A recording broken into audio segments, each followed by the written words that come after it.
Hey, it's Dr. Chart, and I want to talk to you about dealing with stress, right?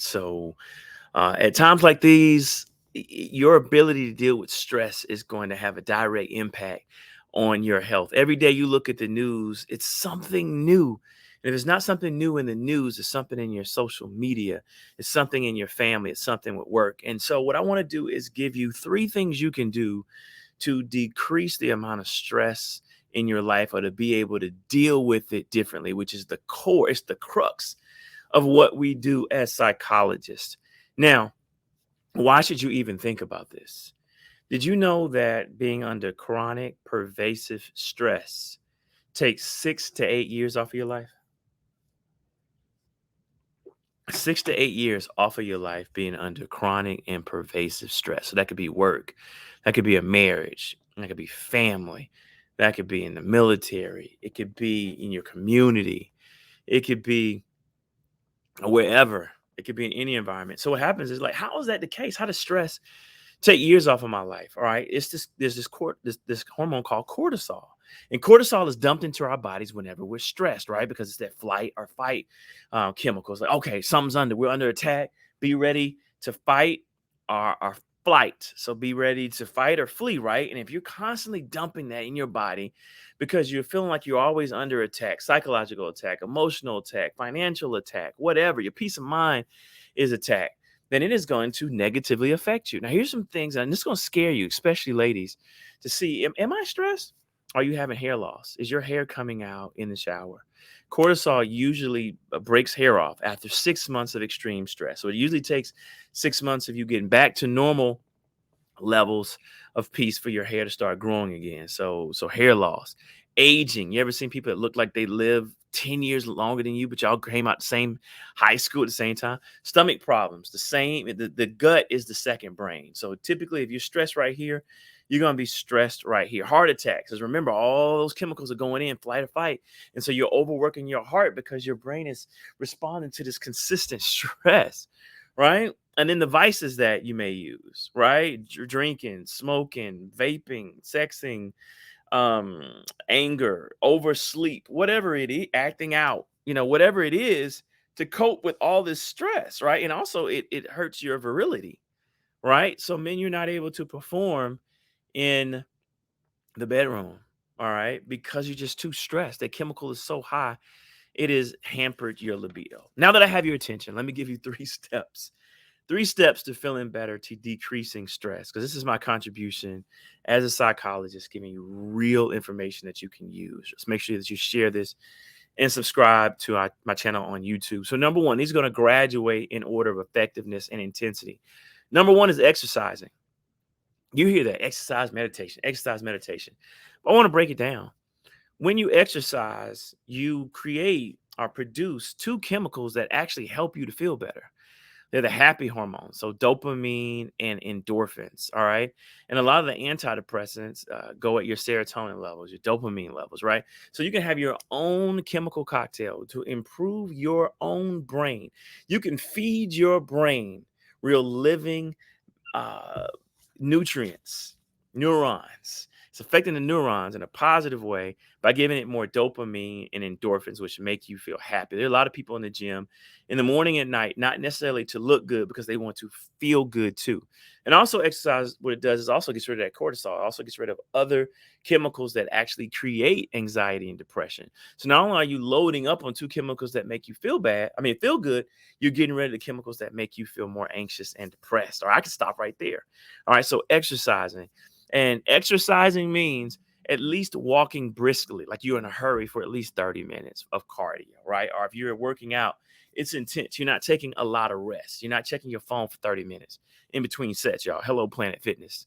Right? Come on, get up off the set, bro. If you ain't doing, if you check, if you're reading some articles, get off. You know what I'm saying? Read a minute and keep it pushing. Anyway, number two, disclosure. Disclosure is opening up about what's going on in your life. It allows you to get the stress out. There are a lot of people that feel like, what's the point of talking about my past? And what happens is your past and your trauma stay with you. You ever met someone, they're talking to you about a relationship and they're still upset about that relationship and it happened 10 years ago, 5 years ago? Still upset with mom or dad being neglectful and you're darn near 38? Don't get me wrong. I'm not saying that it's not a stressor, it's not a trauma. But what I'm saying, the fact that you've never talked about it, you've never disclosed it, prevents you from being able to deal with it. See, if I throw up my feelings right now, all right, I'm able to wipe up those feelings and put them in a trash can. I'm able to analyze it. I'm able to take something and take a look at it and see what it is and analyze it and throw it away and learn from it. I'm able to get it out of me. And so I'm able to move on. But a lot of times we've been trained, don't open up about your feelings. Just suck it up. If you can't suck it up with a bigger straw. And you end up taking that into your every relationship and ruining relationships. You get what I'm saying? So it's better to disclose. It's like cancer. If they do an x-ray and they say, all right, we see something, isn't it better that they do surgery? Or isn't it better that they do radiation or chemo, whatever the intervention is at stage 1 before it metastasizes? Same thing with our emotions. But what we do is we just suck it up and act like it's not there, and it's getting bigger and bigger and bigger, to where childhood neglect now turns into not trusting women. Childhood neglect now turns into not trusting men, turns into you don't trust people, turns into not being able to sleep, turns into being not being social, not antisocial. You get what I'm saying? And so it metastasizes to compromise these areas of your life, and you've been better off talking about what happened. See, talking about things makes you feel better, especially if you can come up with a solution, right? So if you notice, you know what? I don't have a problem with men. I have a problem screening men. There are a lot of women who are so nice. When a man likes them, they like the man back if he's attractive and has a good package. But they don't screen, are you a good man? Are you a good partner? Are you someone I should give my time to before I get emotionally connected? Do you see that? Disclosure allows you to be able to see that and analyze it in counseling. A lot of times you're just throwing paint at the wall, and then you start recognizing a pattern that's developing, and then you can change. And that's why you can have two people been through the same trauma, and one can go on and be the president of the United States, and another one will go on and commit suicide, and they had the same life. One opened up and disclosed, and the other closed up until that whole toxic shame took over his or her life. And then number 3, distancing. Distancing is where you do the work. All right, this is where you distance yourself from that trauma. This is how you move on. So we call it analyze and strategize. So I'm looking at what I've done, and now I'm able to come up with a different strategy for dealing with my life. I'm strategizing of how to get away from something. So there's 3 ways. There are 3 ways that come to mind for me to distance. There are more, but number 1 is to change the situation for the better. All right, change your relationship, change your work, change your family. We're going to have family meetings, and we're going to make sure this relationship is mutually beneficial. It's not all about me serving you and all this submission videos that I've been seeing. It's about us either being mutually submissive, like in the Bible. All right, where we're Ephesians 5:21, where we're submitting ourselves one to another, or we're making each other happy. Right, not me serving you and you just getting and not doing any giving. 2, get out of the situation altogether. I just told you that being in a toxic situation takes 6 to 8 years off your life, especially wives. If you're in a dysfunctional, toxic marriage, you're actually going to live less than someone who's single because you're in a stressful environment, and it's going to take 6 to 8 years off your life. Now, caveat, being in a dope marriage, an amazing marriage, adds 10 to 12 years to your life. And quick commercial, if y'all looking for an over-the-top marriage experience that's going to add value to your marriage so it can feel good, check out our weekendforlove.com. Check out our weekendforlove.com. Go ahead and Google that right now. Click on it and register for our marriage retreat, which is a luxury experience like none other. All right, so get out of the situation altogether. And then number 3, disconnect the present from the past. All right, I have to tell my clients all the time, this is not that. This situation, dating Fred, is not your father. Because your father was unavailable to you and your father was a philanderer, has nothing to do with Phil or Fred or Larry.